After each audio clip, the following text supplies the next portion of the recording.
Então, boa tarde, pessoal. Iniciando mais uma aula aí de física. Hoje a gente vai tratar dos conceitos relacionados às colisões. Para a gente entender as colisões, é necessário que a gente saiba o que é um sistema isolado. E dentro do sistema isolado tem as classificações de forças internas e forças externas. Então, assim, ó, um sistema é o que você escolhe para ser analisado. Então, na frente de vocês tem dois bloquinhos. Tem o bloquinho A e o bloquinho B, em contato. Então, eu vou escolher meu sistema sendo o bloquinho A e o bloquinho B. Então, como que a gente faz a classificação? Forças entre A e B, forças dentro do meu sistema, já que era o corpo A e B, são chamadas forças internas. Qualquer força de fora que um agente externo fizer, isso é uma força externa. Tá? Então, por exemplo, nesse caso aqui, eu vim e eu empurrei o corpo A com a força F para a direita. Eu não faço parte do sistema, então essa força F é uma força externa. Assim como aqui eu deixei atrito, tem o atrito do A e tem o atrito do B. Quem faz o atrito é o chão não faz parte do sistema, tá? Então também o atrito são forças externas, beleza? Quando você faz a soma das forças do sistema, olha o que acontece. As forças internas cancelam, porque você vai ter a força que o A faz no B e a que o B faz no A. Lembra de ação e reação? Elas têm sentidos opostos, né? Então, no sistema, elas se cancelam. Quem que sobra no sistema? Somente as forças externas. Com isso, o que a gente fez? Qual foi a conclusão? Que forças internas não geram impulso ao sistema. Tá? É claro que o B vai sentir o impulso do A e o A sente o impulso do B. Só que ao sistema, esses impulsos são cancelados. Tá? Então, eu até coloquei que forças internas geram impulsos internos, né? Entre eles, você vai sentir o impulso do A e o impulso do B. Só que para o sistema, isso não faz diferença. Então, o que vai acontecer? Quando a gente tem um sistema dito isolado, que é bem diferente do sistema conservativo, no sistema isolado não tem força externa, atuam somente forças internas. Então, atuando somente força interna, no sistema isolado não vai ter força resultante, né? Porque lembra quando a gente somava, só sobrava as externas? Então, se não tem externa é porque a resultante é zero. Mas daí, se a resultante é zero, é porque o impulso que ela gera tem que ser zero. E pelo teorema do impulso, o impulso da resultante gera uma variação na quantidade de movimento, né? Ou seja, se o impulso resultante é zero, é porque a variação da quantidade de movimento também vai ser zero. Só que se a variação de alguma coisa é zero, é porque ela não varia. Se ela não varia, ela é constante. Importantíssimo, eu até grifei. É a quantidade de movimento do sistema. Não é só do A, não é só do B. É do sistema, é o conjunto. Portanto, se é constante, eu posso fazer que ele antes é igual a ele depois. Tá? Só que aqui eu fiz uma análise bem legal também. Lembra que a gente fazia energia mecânica inicial era igual a energia mecânica final? Né? Isso no sistema conservativo. Aí eu falei para vocês assim, no sistema conservativo, se ele for conservativo todo instante, não interessa. Pode fazer assim, energia mecânica hoje vai ser igual a energia mecânica amanhã. Não interessa o intervalo de tempo. Isso para o sistema conservativo. Agora, para a quantidade de movimento, não. Aqui são coisas bem instantâneas. É tipo, imediatamente antes do evento e imediatamente após o evento acontecer. Que evento? Colisão, troca de força entre o A e o B, que nem está ali em cima. Então, aqui o tempo é bem pequenininho, tá? Você não pode fazer, vou fazer a colisão daqui 1 hora. Aí você faz quantidade de movimento agora igual a quantidade de movimento depois da colisão. Não, é imediatamente antes e imediatamente depois. Tá? Esses conceitos são imprescindíveis para a gente entender os conceitos de colisão. Fechou? Então, com isso, a gente começa, de fato, a nossa aula. Então, a gente vai para colisões.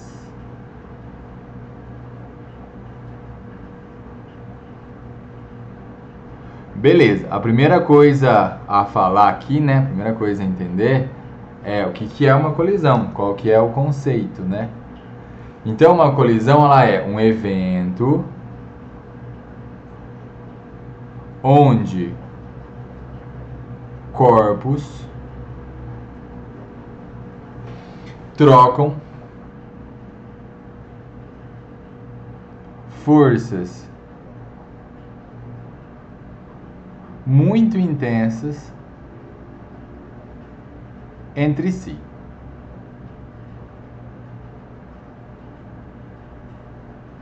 Então, um evento onde corpos trocam forças muito intensas entre si. Tá, essa definição, ela já resume tudo que a gente vai fazer. Por quê? Ó, são forças relativamente grandes em relação às outras, né? E essas forças são entre si. Então, imagina um carrinho A e ele vai colidir com o carrinho B. Beleza, vai ter a força que o A faz no B e a força que o B faz no A. Aí você fala pra mim assim, mas tem atrito, mas tem recência do ar. Só que, lembra, imediatamente antes, imediatamente depois, nesse intervalo de tempo que acontece o evento, que é a colisão, a força que o A faz no B e que o B faz no A é muito maior do que qualquer outra. Então pode ser que tenha atrito, beleza, pode ser que tenha recência do ar, beleza, mas essas forças são desprezíveis em relação às outras. Então na colisão vai ser a força entre eles. Só que força que A faz no B e força que B faz no A, isso tem uma classificação. Né? São forças que fazem parte do meu sistema, porque meu sistema é o A e o B, ou seja, são forças internas. Deixa eu já apagar isso aqui, a gente faz bem bonitinho. Então, ó, são forças internas. Então, o que é uma colisão? Uma colisão vai ser um evento em que atua somente forças internas, que a gente vai levar em consideração, né? As outras são desprezíveis, você não vai fazer conta com elas. Então, ó, se atua somente forças internas, olha só a primeira conclusão, e é que o pessoal já erra já. Se atua somente forças internas, toda colisão é o quê? Toda, sem exceção. Toda colisão é o quê? Um sistema isolado. Então, se toda colisão é um sistema isolado, o que fica constante nesse sistema? A quantidade de movimento. Então, olha o que a gente vai fazer. A quantidade de movimento do sistema, essa aqui é constante. A quantidade de movimento, essa daqui é constante. Consequentemente, como que a gente vai resolver?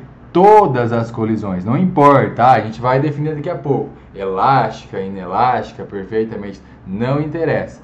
Toda colisão você faz que o que antes é igual ao que? Igual ao que, né? Igual ao que depois. Toda colisão. Que antes igual ao que depois. Lembra, né? É o que do sistema, não é só do corpo A, não é só do corpo B, é o sistema. Isso é importante, eu vou falar várias vezes até você cansar. Ele não corrigiu dessa vez. Agora corrigiu. Então toda colisão que antes é igual a que depois. Beleza? Aí você fala assim pra mim, ué, mas tá. Então, todas as colisões a gente tem isso daí de informação, sim. Mas por que tem colisão diferente? Porque, olha só, a gente pode ter casos em que você tem uma colisão, aí que eles batem, eles voltam, eles batem, eles continuam, eles batem e ficam juntos. Tem vários tipos de colisões diferentes, só que em todas elas a quantidade de movimento fica constante. Só que para a gente classificar, a gente vai ter que pegar uma outra grandeza que muda. Porque olha só que interessante, quer ver? Eu posso pegar, não precisa desenhar isso aqui ainda não, uma bola de sinuca e duas bolinhas, né? Aquela branca e a outra normal. Aí você tem aqui uma parada e uma com movimento.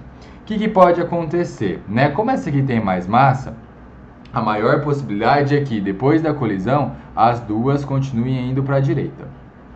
Né? Ou você pode bater inclinado também, enfim. Só que olha só, ou você pode ter uma indo, uma voltando, né? Aí pode acontecer das duas. Essa daqui veio para a esquerda, essa aqui veio para a direita. São possibilidades, a gente vai aprender a analisar para saber a consequência, né? Só que olha esse caso aqui. Eu acabei de falar, né, que pode ser, né, que depois da colisão essa aqui volte para a esquerda e essa aqui volte para a direita. Eu quero que você perceba uma coisa, olha só. Quanto que é a quantidade de movimento do sistema? Vamos considerar que tem a mesma velocidade de módulo e a mesma massa. Você não tem um vetor para a direita e um vetor para a esquerda? Sim ou não? O que tem que ser conservado em qualquer situação.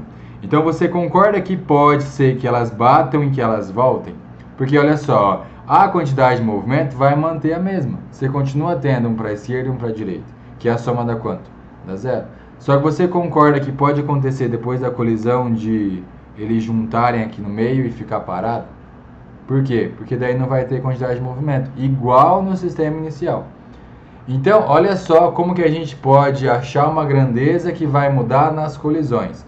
A quantidade de movimento foi conservada. Você tinha zero antes, né? Porque você tem um vetor para a direita e um para a esquerda, e você tem zero depois, porque não tem movimento. Eu coloquei seta em cima porque o que é vetor, né? Só que, o que mudou nesse sistema? Se tinha alguém se movimentando é porque tinha energia cinética, né? E agora, se não tem ninguém se movimentando é porque não tem energia cinética. Então, a energia, ela pode ser conservada ou não. Então, a gente vai fazer a classificação das colisões exatamente em cima disso que pode variar, que é a energia cinética do sistema. Aí, outra coisa, né, que você pode falar assim, mas por que não usa mecânica? Porque, de novo, é imediatamente antes e imediatamente depois. Você pode falar assim, pode estar vindo um corpo de cima e bater no chão. Não interessa. Eu não estou falando antes dele cair e depois ele ter caído. Não. É imediatamente antes e imediatamente depois da colisão. Então eu não vou levar em consideração o potencial. Não vai ter variação de altura nesse intervalo de tempo, né? Então por isso que já considera a energia cinética direta. Então as classificações vão ser em relação à conservação de energia cinética. Só que, de novo, né, não é só de um corpo, tem que ser do sistema. Então, classificação.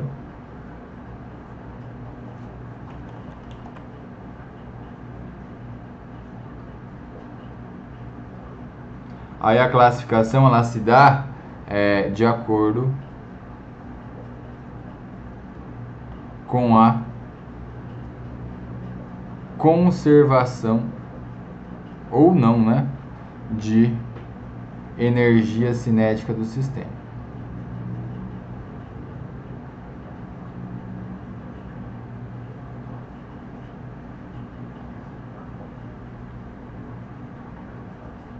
Beleza? Vou colocar a energia cinética aqui, ó, EC, só que daí vai ter que ter esse sistema aqui embaixo, né?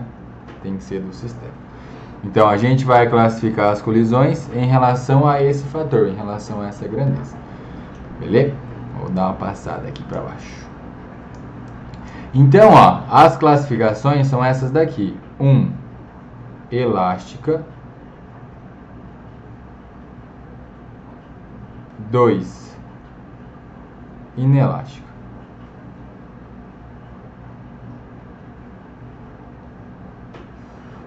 Tá, aí você fala assim, mas tem uma terceira. A terceira faz parte da segunda, tá? Mas a classificação é em relação a isso. Eu vou colocar a terceira porque comumente você vai ver nos livros, mas são esses dois tipos que existem, tá? O que é uma colisão elástica? A colisão elástica é aquela em que a conservação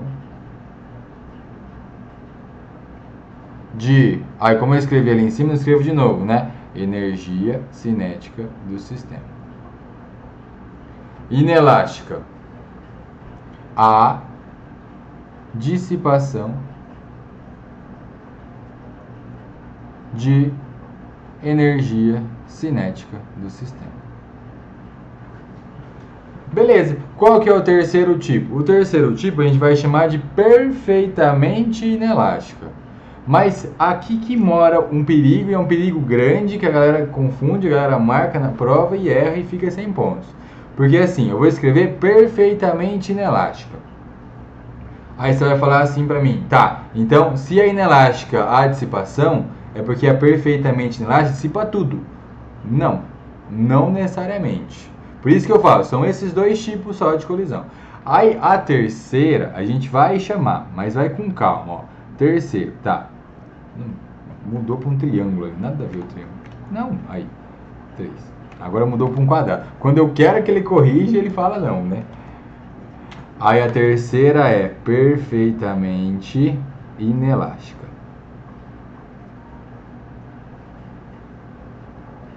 Tá, olha só o que eu vou escrever. A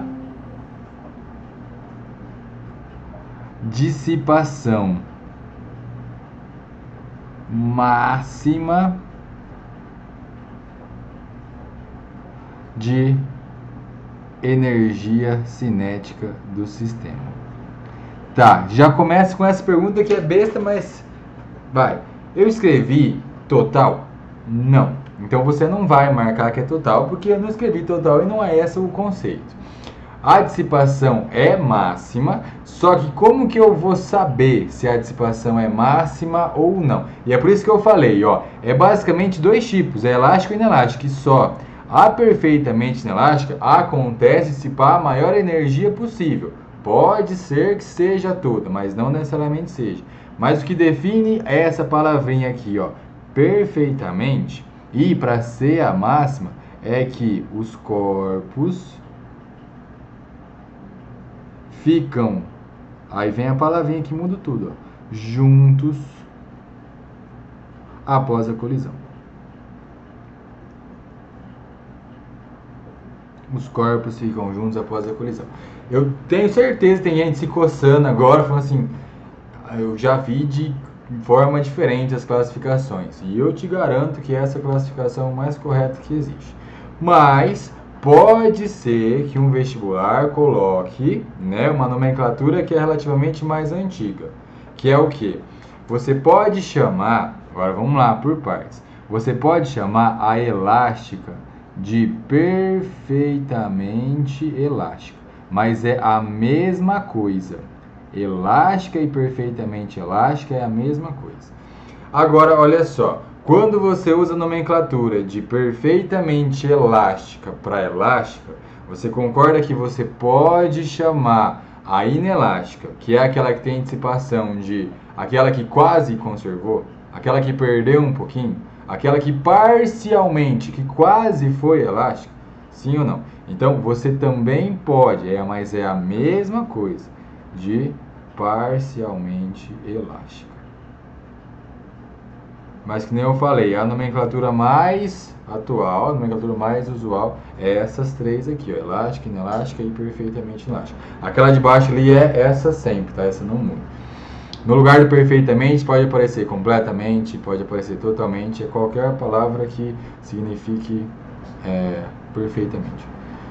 Beleza? Então são essas classificações aí. Então elástica, inelástica e perfeitamente inelástica. Beleza. A gente vai fazer agora alguns exemplos, né? Tem mais uma grandeza, sim, se chama coeficiente de restrição. Depois eu vou fazer uma tabelinha. Só que eu quero que você já sinta como que vai ser. Como que é a parte de aplicar isso. Porque assim, ó, quando a gente já aplica, você vê a necessidade de, será que tem que ter uma grandeza para facilitar? Será que não precisa? Porque é exatamente isso. O coeficiente de restrição, ele vem para facilitar. Então, quando você começa já fazendo um pouco mais contas, você fala assim, nossa, mas eu vou ter que fazer isso toda hora. Aí a gente vem com uma grandeza e fala assim, eu posso usar essa. Aí fica mais fácil de você lembrar depois na hora de estudar, tá? Então tá aí as classificações. Aí agora vamos fazer alguns exemplos.